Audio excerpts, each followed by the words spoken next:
Last time at SRS. She snapped. The input shaft had actually snapped. Look at that. That's classic, yeah. Daniel's away today. Look at me, I'm the fabricator now.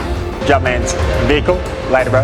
So yeah, we're going to do an exhaust and retune and go for some more PI. Only got about that much more to go. Right now, All right. let's hit it.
What are you doing? What's me? Look at that. That's hectic. I want to touch it. Let me talk to you. Hello, George. Hello. Time to talk about the elephant in the room. Daniel. Damo's S13's back at the shop, and quite obviously you can tell that it's pulled apart and the engine's out of it. So yesterday he went down to morning, well he picked it up on Wednesday, went down to morning session, did a few laps, apparently everything was going pretty sweet, everything was happy, it was hot as balls down there. Car was performing well, no issues, sitting there idling away, turned it off, there's no worries. As he went to start it again, he reckoned he heard something, some form of abnormal noise, turned the car off, got it towed back in and then started it again in the pits and sounded like it was having a big old sad time. Didn't start it again, put it on the trailer, towed it here. Initially we thought it sounded from the description like it was something to do with the clutch, like potentially a flywheel bolt had come loose and was hitting on the clutch plates or something like that, or something was rattling around. He did also go off the track a little bit, so we thought it could have just been some debris in the bell housing. Dug the box out, everything in the box seemed all right to start with. Clutch looked good as well, which sort of began to raise some concerns. Had the side plate off the gearbox with the inspection camera, just inspecting all the gears, trying to see if there was any damaged teeth. And while I was doing that, Juddy was ripping the spark plugs out of the engine. Got to number 7 cylinder and the spark plug gap had been smushed. Pretty obvious signs of something being in the cylinder. Put the inspection camera down there. Something's in there, isn't it? Something's kissed. Oh. Holy. Probably won't use any of this, George. And there was a M6 10mm bolt sitting in the cylinder of this engine.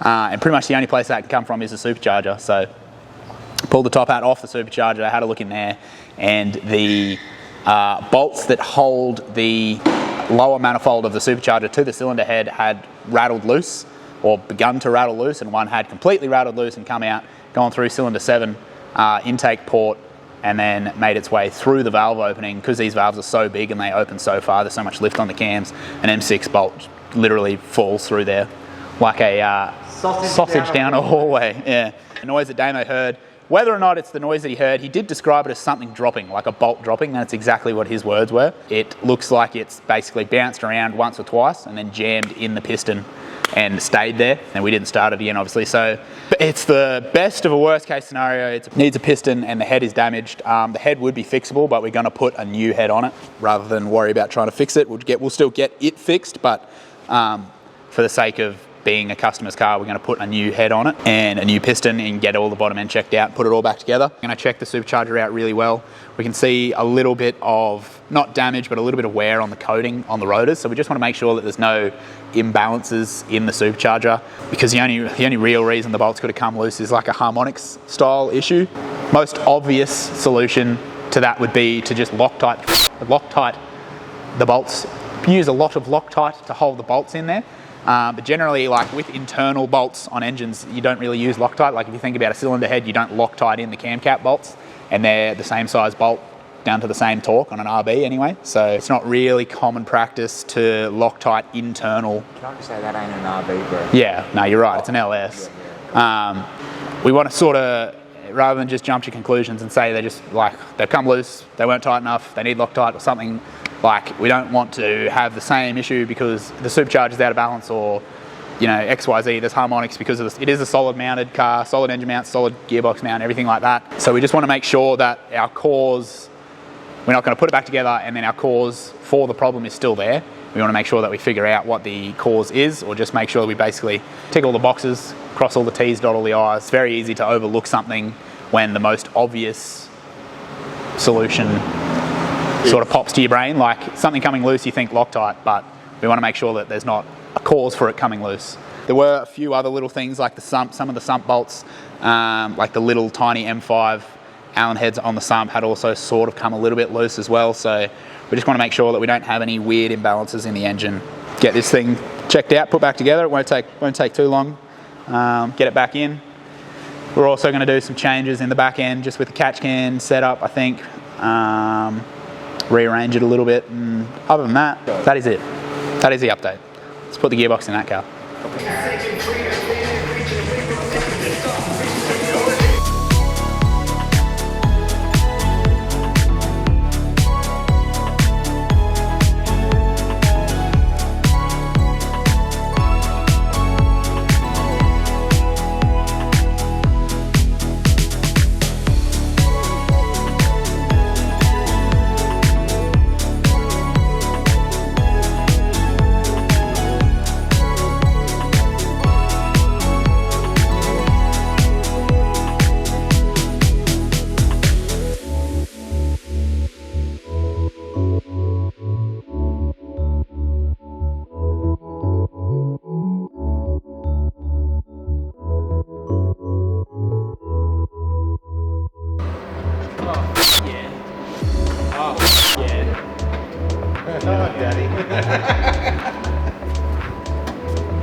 Got it.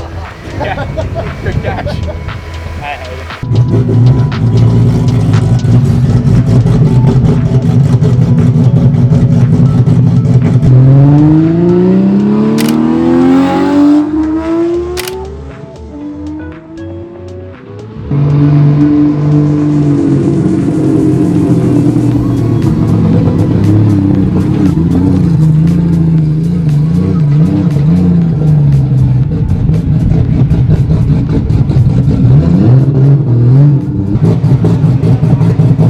No, I'm about to talk.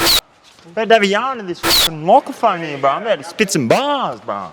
Where you heading? I'm about to talk about you. I'm talking. Ah! You're so heavy. Just gonna have to take 5 here because I'm a bit buggered. There you go. Welcome back to the channel. What are we talking about here? Yeah, obviously. G-Up, right in the background, as you see here right behind me.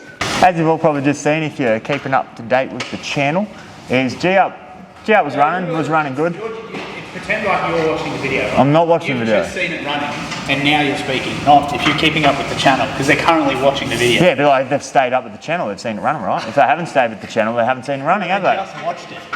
Like, Watch what? The same part of the video. Same episode of the channel. Yes. Yeah, I know, but there's more than one episode of the channel. If you've been keeping up with the episodes, you know that Daniel's a fucking idiot. Yeah, and they still like Daniel more than Samuel. So I'm just going to pass the microphone over to Sam because he's doing a handful of score as well. Yeah. I don't want it. Have it. G-Up was running. Andrew decided to take it down to Queensland Raceway for Drift Masters. Obviously not to compete, just to leisurely drive, I guess you'd say. Believe it or not, went sweet with the new box until he got to Champions Way, believe it or not, which is the entry to Queensland Raceway, and it decided to throw a belt. Should probably specify. I can't really, realistically, Specify I wasn't the one sitting here toolboxing about what happened to this. I was there doing that. Specify that he drove the car. I did. There. I just said he leisurely drive. You said he went there. Said he went to QR for Drift Did I not, Masters. George? Said This is obviously not to compete, just to leisurely drive, I guess you'd say. Leisurely drive, I guess you'd say. Leisurely drive. did he? Yes, I did. So suck it there. Leisurely. I took it for on a leisurely drive. Leisurely. Leisurely. What? George, I'm fucking done. I'm fucking finished. Car fucking went. Fucking diff's fucking sweet. The gearbox is fucking still in it. Yo. What's that? Yeah, it was running Friday. Got driven on the street and the highway all the way down to Queensland Raceway. It got driven. Andrew drove it himself. You want to fill my boys in on what happened? Well, you're doing so well, though. I am. I was shredding, my bro. Yeah, no, you were killing But, it. you know, I knocked off after Champions Way. This was running Friday. Got the Selholm finished up on Friday. The what, sorry? The Selholm gearbox. Got Like it Holland? in with the new tail shaft and everything in there. Got it all shifting sweet. Took it for a couple laps around town, make sure it was all good, and it seemed pretty sweet. Spectacular. Pretty sweet, yeah, pretty spectacular. Nice and Pretty Swedish. nice and smooth, shifted fine, wasn't doing anything weird. And then, yeah, like I said, Andy decided that he wanted to drive it down to QR, so it's like an hour and a half away from From the shop. Literally the whole way there, no worries, turned into Champions Way, which is literally like 30 seconds from the QR front gate. Like if he hit boost, he would have been at the gate. Yeah, noticed that he noticed that it sputtered a little bit, and then he noticed the voltage was down slightly, like the voltage was dropping, and then all of a sudden the coolant temp spiked. So it threw the alternator belt, just spat the belt off, and so the alternator belt spins the water pump as well. Initially, we thought it probably just rattled the alternator bracket, like the actual tensioner loose, and it just got so loose and then it spat it. itself. Unfortunately, that was not the case. What was actually the case is that the harmonic balancer had walked forward and inherently spat the belt. What, sorry?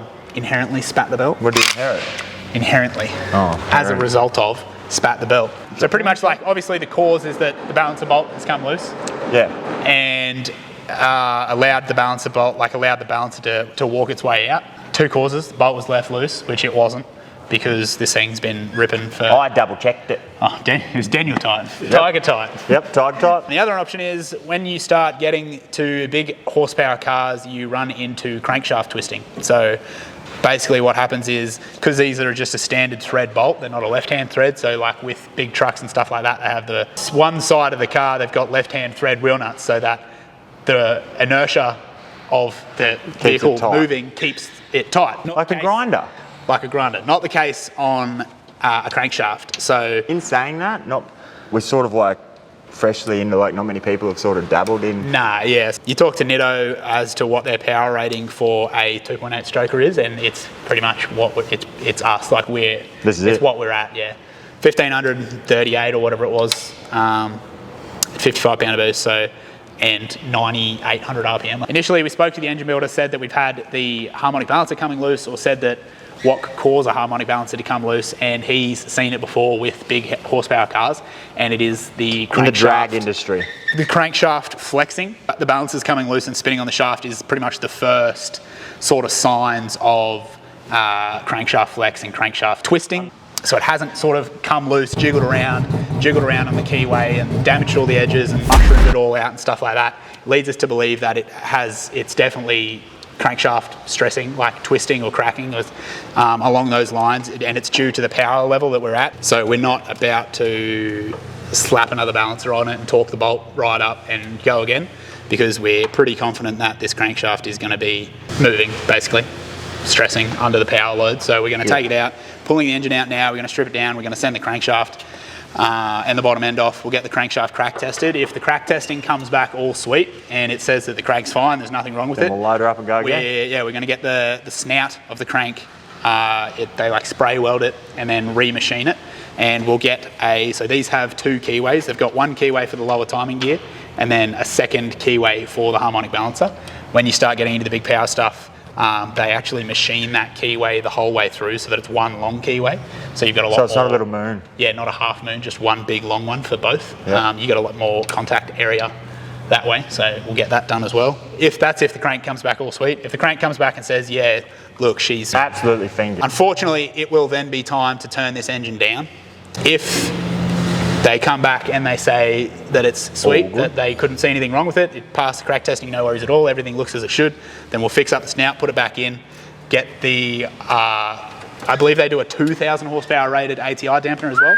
I'm not sure if it's ATI, but they do a 2,000 horsepower rated one. Get that on there, get a new bolt in it, get it all torqued up, and we'll send it again. But pretty much for now, it's not worth risking the crank snapping and putting a rod out, so we're just going to pull it out, get the crank tested.